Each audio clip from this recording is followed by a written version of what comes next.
Assalamualaikum warahmatullahi wabarakatuh. Halo teman-teman semua, perkenalkan kami dari kelompok 4B Indralaya yang beranggotakan saya Alif Nurrahman dan teman saya Mutiara Ulul Azmi. Selanjutnya, Saya Saluna. dan yang terakhir, Saya Vera Rahmasari. Materi kali ini yaitu tentang biosintesis asam amino dan nukleotida.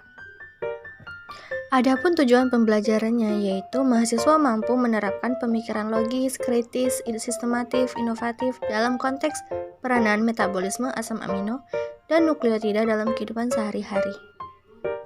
Materi singkat. Asam amino non-esensial atau NAA disintesis dari molekul yang tersedia seperti gliserat 3-fosfat atau suatu zat antara glikolitik dan oksaloasetat atau suatu zat antara siklus asam sitrat.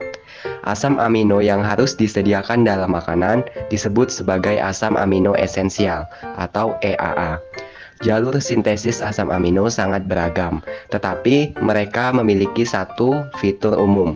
Berdasarkan kesamaan dalam jalur sintetiknya, asam amino dapat dikelompokkan menjadi 6 bagian: glutamat, serin, aspartat, pirufat, aromatik, dan histidin. Asam amino dalam setiap bagian pada akhirnya berasal dari satu molekul prekursor. Prosedur proyek yang pertama, mencari sumber materi biosintesis asam amino dan nukleotida. Kedua, mencari bahan atau sampel yang digunakan. Ketiga, setelah mendapatkan sampel atau bahan, diamati lalu direkam bahan atau sampel tersebut. Keempat, selanjutnya lakukan pengeditan hasil rekaman tersebut agar mendapatkan hasil video yang maksimal. Pembahasan singkat. 1. Kelompok glutamat yaitu termasuk glutamin, prolin, dan arginin. Alfa-ketoglutarat dapat diubah menjadi glutamat melalui aminasi reduktif dan reaksi transaminasi yang melibatkan sejumlah asam amino. Prolin disintesis dari glutamat dalam 4 langkah. Langkah ketiga adalah reaksi siklisasi spontan. Dalam sintesis arginin, asetilasi glutamat mencegah reaksi siklisasi. Pada mamalia, reaksi yang mengubah ornitin menjadi arginin adalah bagian dari siklus urea. Sintesis arginin dimulai dengan asetilasi gugus alfa-aminoglutamat.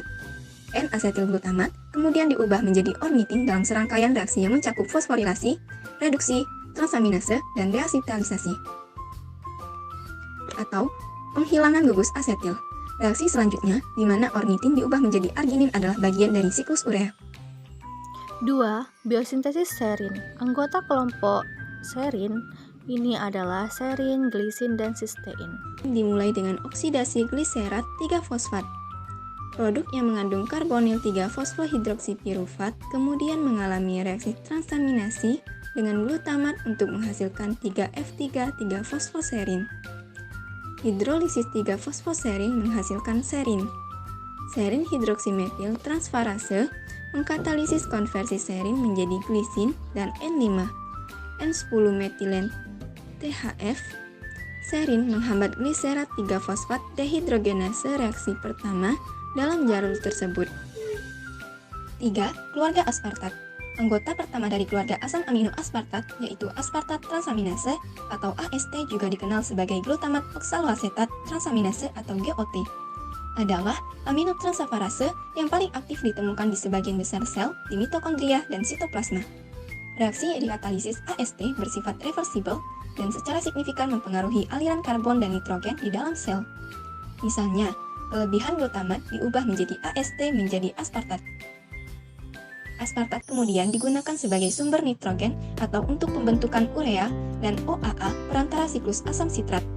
Aspartat juga merupakan prekursor penting dalam sintesis nukleotida. Kelompok aspartat juga mengandung asparagin dan asam amino esensial lisin, metionin, dan treonin. Asparagin amida aspartat tidak dibentuk langsung dari aspartat dan NH4+. Gugus amida glutamin ditransfer melalui transfer gugus amida selama reaksi yang memerlukan ATP yang dikatalisis oleh asparagin sintase. 4. Kelompok piruvat terdiri dari alanin, palin, leusin, dan isoleusin. Alanin disintesis dari piruvat dalam satu langkah. Enzim yang mengkatalisis reaksi ini, alanin amitronperase, memiliki bentuk sitoplasma dan mitokondria. Sebagian besar aktivitasnya ditemukan di sitoplasma. Ingat bahwa siklus glukosa alanin berkontribusi pada pemeliharaan glukosa darah, BCAA atau leusin, isoleusin, dan palin adalah sumber utama dari banyak gugus amino yang ditransfer dari glutamat dalam siklus alanin. 5. Keluarga aromatik meliputi penilalanin, tirosin, dan triptopan. Dari jumlah tersebut, hanya tirosin yang dianggap tidak penting pada mamalia.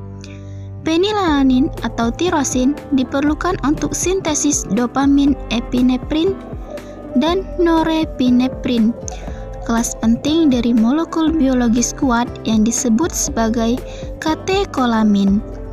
Triptopan adalah prekursor dalam sintesis NADH+, NADP+, dan neurotransmitter serotonin.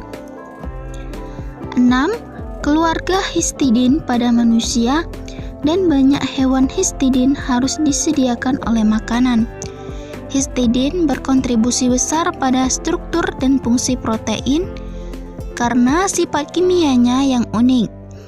Misalnya bahwa residu histidin mengikat gugus prostetik heme dalam hemoglobin.